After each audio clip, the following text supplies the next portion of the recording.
RCF.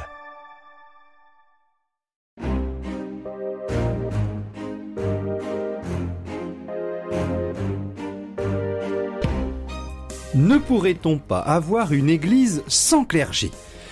Les prêtres, les évêques ont été beaucoup mis en cause ces derniers temps.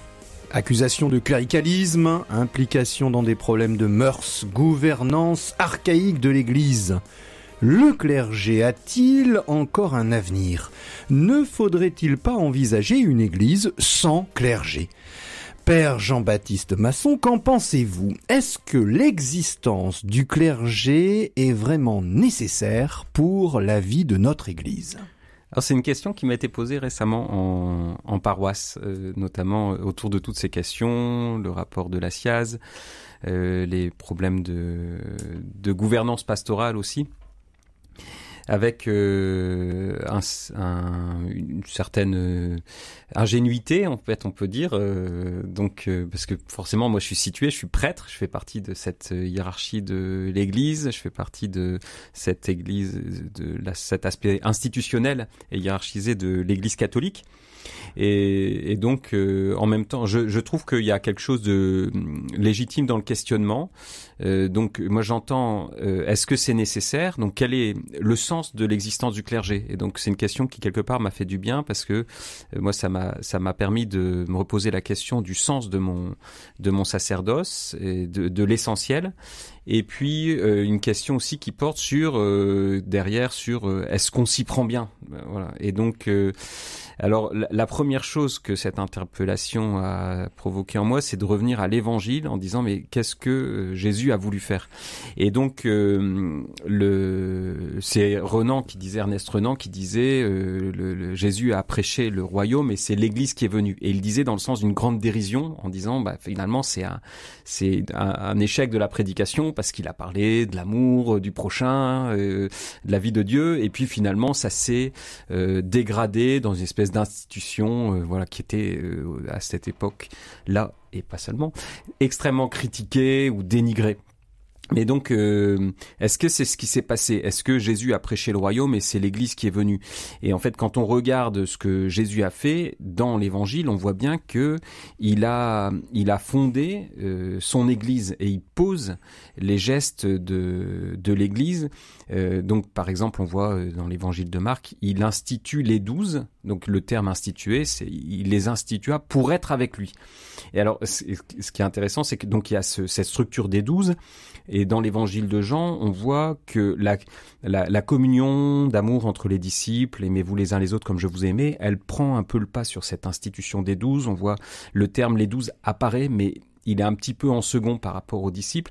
Et au chapitre 21, on vient vraiment rétablir, en fait, il y a comme une prise de conscience de la communauté johannique que le rôle de Pierre sur qui le Christ bâtit son Église est essentiel, et que tel que le Christ l'a livré, on peut pas fonder cette communion, cette vie de la communauté sans recevoir cet aspect institutionnel que Jésus a donné à Pierre et aux 12, et qui ensuite ont aussi, donc on voit dans l'Évangile, il y a les 72 disciples, il y a un certain nombre de structures.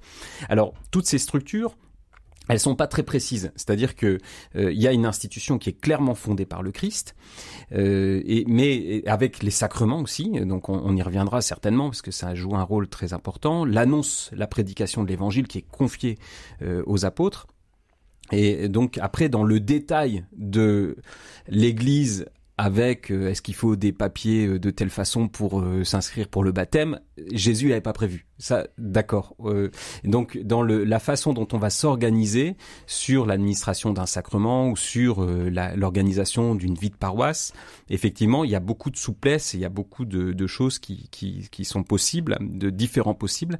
Mais l'Église, dans son caractère institutionnel, elle est voulue par le Christ. Et par exemple, Saint Oscar Romero, il insistait beaucoup sur l'amour de l'Église mais pas juste comme une réalité de communion fraternelle. Il disait comme l'Église institution, pour aimer ce que l'œuvre du Christ, et on dit cette œuvre du Christ, l'Église c'est aussi le corps du Christ ressuscité. Donc il y a quelque chose de très lié quand même entre l'aspect incarné, concret de l'œuvre du Christ et cette Église, et donc Jeanne d'Arc, elle disait du Christ et de l'Église, il m'est d'avis que c'est tout un. Vous voyez, on peut pas dissocier l'Église du Christ comme ça, et donc renvoyer à la poubelle le clergé et l'Église institution comme le Christ l'a voulu et tel que c'est fondé dans l'Église, c'est mettre à la poubelle toute une partie de l'Évangile. Les b.a.-ba de la foi, Franck Bétoir et le père Jean-Baptiste Masson. Mais alors, qu'est-ce qui ne va pas aujourd'hui? Que faudrait-il changer? Alors effectivement, c'est changer, c'est quelque chose de très important. On dit que l'Église, elle est semper reformans, c'est-à-dire qu'elle est toujours en train de se réformer, de se convertir au Christ. Et actuellement, ce qui se passe, c'est quand même une période très très intéressante par rapport à une Église qui a besoin de conversion. Donc quand on parle de la sainteté de l'Église une sainte catholique apostolique, on dit qu'il y a cette sainteté, c'est celle du Christ qui est réelle dans l'Église, mais à laquelle il faut se convertir. Et donc l'Église, c'est aussi une institution qui est faite de pécheurs qui doivent être plus fidèles. Et toutes les mises en cause actuellement, elles sont plus que intéressantes, elles sont passionnantes parce que elles nous aident à aller au cœur du message de Christ et de voir mais qu'est-ce qu'on doit changer dans nos fonctionnements, dans notre manière de vivre pour être plus fidèles au Christ et à l'Évangile. Et donc je pense qu'il y a une nécessité d'abord de recentrer le ministère sur la prédication de la parole de Dieu, et puis de voir aussi comment, en fait, c'est toute l'Église qui est en mission, et donc la mission de l'Église, c'est pas quelque chose dont on se débarrasse sur les prêtres. Et donc ça, c'est un peu le corollaire du cléricalisme.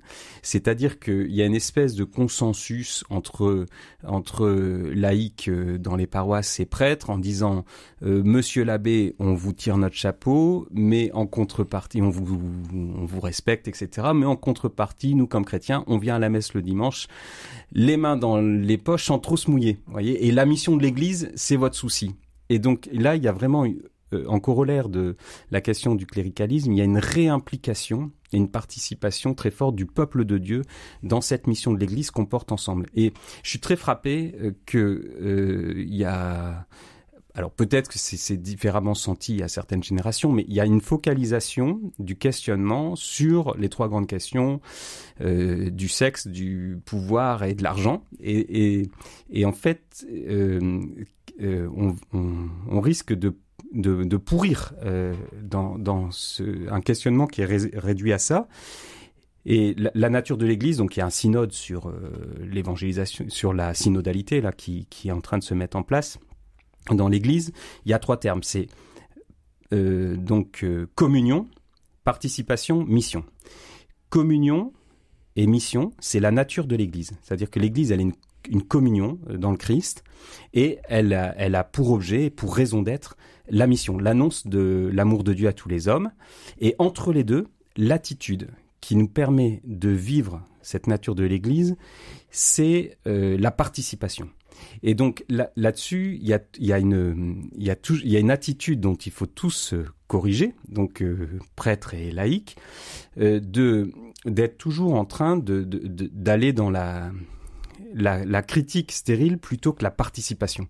C'est-à-dire que comment on a une carte blanche que le Christ nous a donnée en disant vous serez mes témoins pour vivre cette communion et cette participation.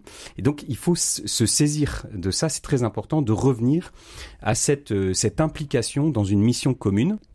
Alors, vous me direz, je suis peut-être pas très concret, mais c'est important de revenir à ça pour voir ensuite comment se situer entre prêtres et laïcs dans cette mission qu'on a à porter ensemble. Les b.a.-ba de la foi, Franck Bétoir et le père Jean-Baptiste Masson. Ne pourrait-on pas avoir une église sans clergé ? Et vous, personnellement, Père Jean-Baptiste Masson, comment vivez-vous ce temps d'excessive critique ou de grande critique ? Ouais, alors on va pas dire qu'elles sont excessives parce que justement c'est bien de les accueillir et puis d'en faire quelque chose de positif. Donc elles étaient, je pense, elles sont nécessaires. Alors moi j'ai vécu deux choses dans ce temps, dans ces dernières années de ministère. D'abord c'est la découverte de toute l'importance de l'accompagnement dans la gouvernance pastorale par des laïcs.